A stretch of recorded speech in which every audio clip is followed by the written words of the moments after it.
I recently came across a quote by Richard Dawkins, a very prominent atheist, on what he would consider the single biggest fact to refute creationism.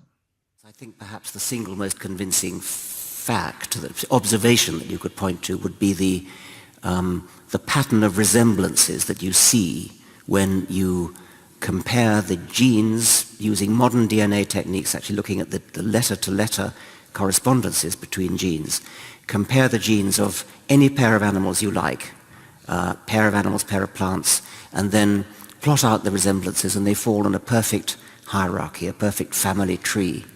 And the only alternative to it being a family tree is that the intelligent designer deliberately set out to deceive us in the most underhand and devious manner. The most underhand and devious manner.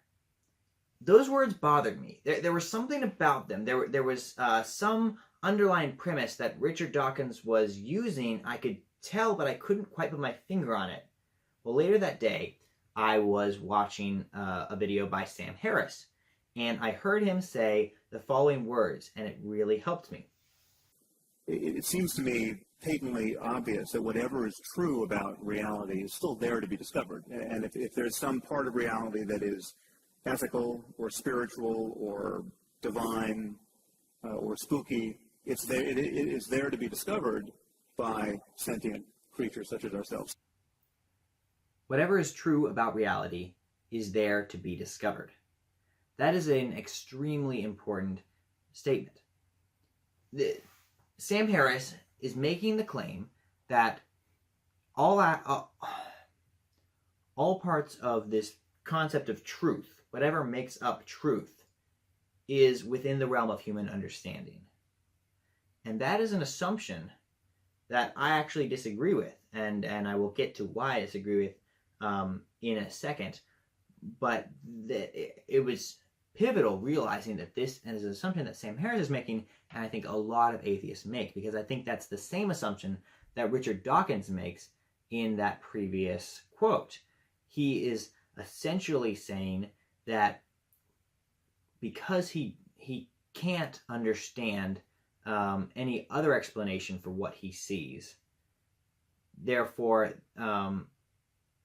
there is no other explanation. He's kind of working from the same assumption, except he's kind of flipping it on its head and making the claim that he can, that not only can he know everything, but he does know everything, or at least enough in this specific case. And I think a lot of atheists make that jump as well. And I think that the logic chain almost goes, we can understand everything about our universe, or we can understand everything about truth. It's there to be discovered. That's what Sam Harris said.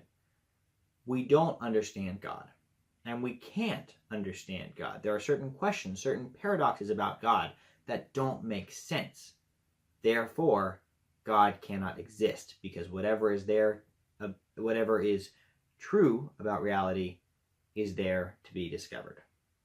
Now, Sam Harris does not think that we know everything at this point. Certainly not. In fact, that would be sheer hubris, and Sam Harris makes that very point in the next few sentences.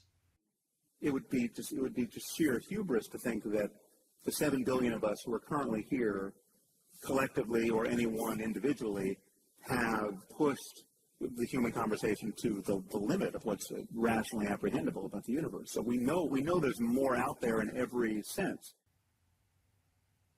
But listen to what he says there. We know there's more out there in every sense. Well, not every sense. I mean, Sam Harris is an atheist. I don't think that he believes that there's more out there in really every sense. I don't think that he thinks there's more out there in the supernatural sense. Maybe he does. As far as I know, I don't think I'm taking this out of context. I don't think that he believes that there's more out there in every sense.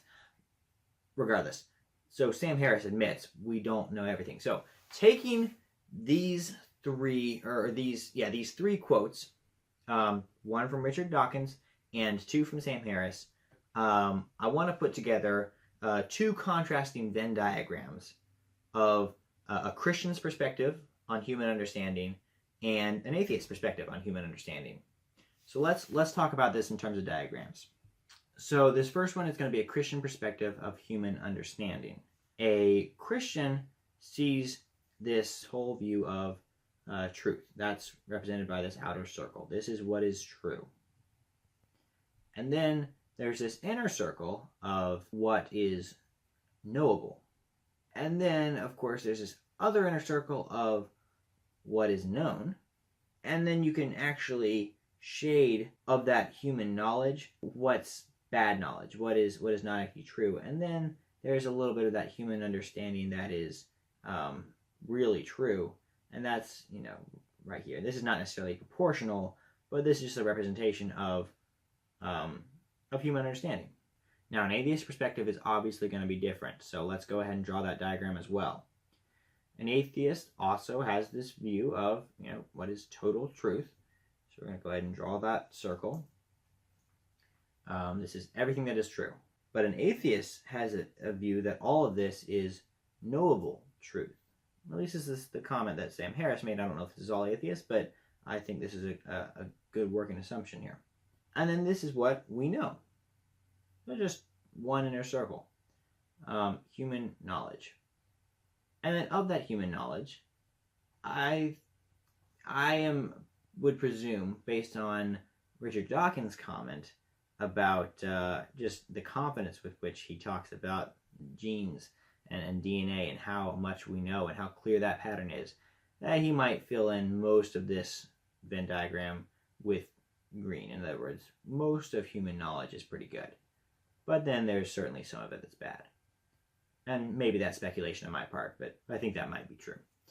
So, if you disagree, if you are an atheist and you disagree with this picture, I would like to be corrected. If you're an atheist and you agree with this picture and you'd like to tell me why this is the correct one, also, I would like to know and discuss that with you. So very briefly, in defense of this diagram that I have presented as the Christian perspective, I'd like to back that up with some scripture verses. Here are two for your entertainment. The first one is Isaiah 55:8, and it says, "For my thoughts are not your thoughts, neither are your ways my ways, declares the Lord." Isaiah 55:8. Again, Romans 11:34, "For who has known the mind of God, or who has been his counselor?" I think that both of these make a pretty strong case that we can't know the mind of God. We cannot understand everything. And even in heaven, I don't think that we are going to know everything perfectly. I think there'll be some aspects of God that will remain a mystery to us. So the purpose of this video, as is the purpose of this show, is to illuminate some first principles. And in this case, we're talking about the principle that all of truth is open to human understanding. I hope this has been informative and helpful. And I encourage you to be on the lookout for that assumption in your own thinking, in atheist thinking, and just in general, look for that assumption, because I think it really does change how you look at different situations.